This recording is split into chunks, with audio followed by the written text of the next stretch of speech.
Hi, this is Amber from Revival Time, here to give you a message, and I know this is for somebody. So I was just sitting in here eating my lunch, and I am looking at this thing on my antenna that's been flying around, stuck on my antenna for like 3 weeks. Here, I'll zoom in so you guys can see what I'm talking about. See that? I don't even know what it is, and it's cold here in Wisconsin, so I don't even want to look. I just want to eat my lunch and get back to what I was doing. But I have to give you this message regarding what popped in my spirit after discovering this thing is still on my...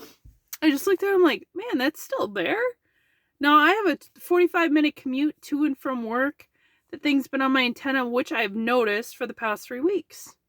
It's windy, it's cold here. I've went through rain. So what is your point, Amber? Well, here is the point. Sometimes people hang on to things. They hang on to other people, relationships in their lives, things, materialistic things that just do not belong to them.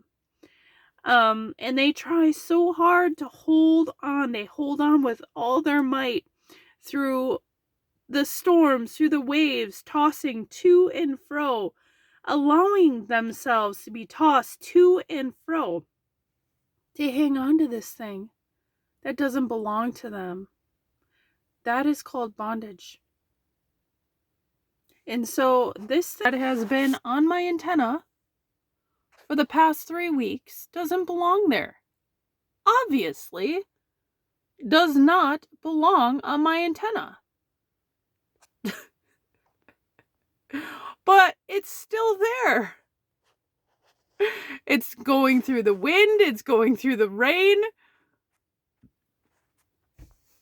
Now, if that was like an animal or something, it certainly wouldn't be happy. Point is, okay, when we are hanging on to things that don't belong to us, and I know I'm talking to somebody, we need to come to the reality that if we do not let that go, if we do not let that person go or that thing, we are subjecting ourselves to bondage, spiritual bondage. If you're in a relationship with somebody, it is called demonic soul ties.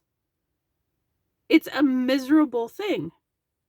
It's miserable to hang on for dear life to something that does not belong to you. It is super clear it doesn't belong to you. And when we call them demonic soul ties because the devil's a liar, right? So demons lie.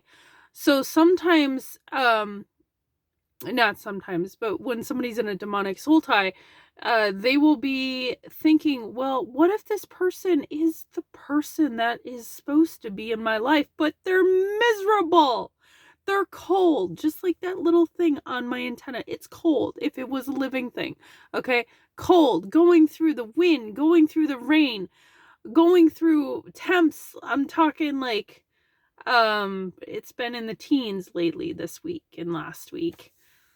I mean, and then you're driving, it's like gotta be below zero in the wind.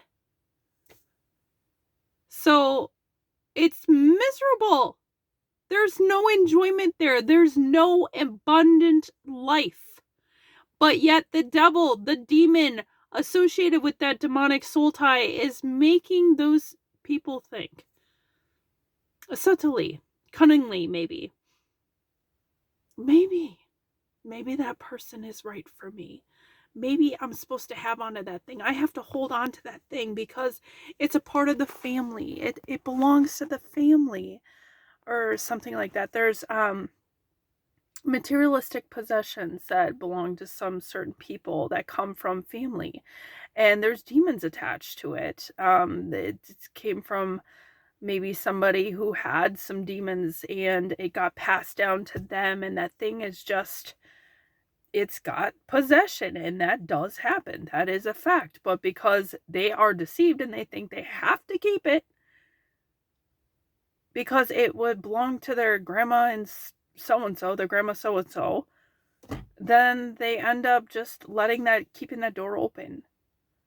And instead of just letting it go, throwing it away. That's what they should be doing, is throwing it away.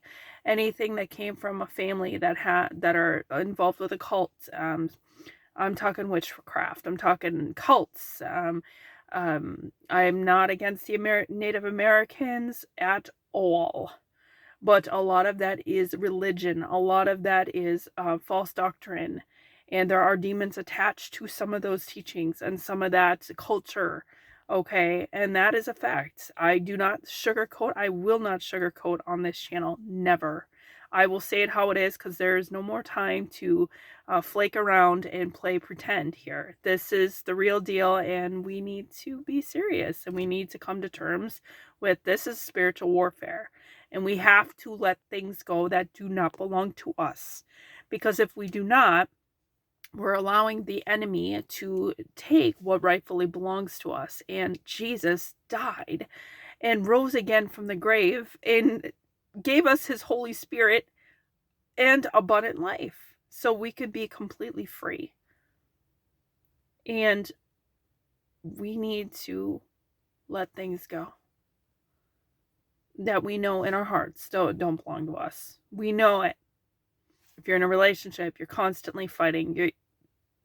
There's drugs going on. They're drinking together. I mean, there's no real true happiness. There's no true joy. You gotta let it go.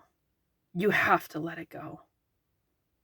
And the Lord has what he has for us. He has his perfect will, his perfect people, the people that he has for us, like our spouses.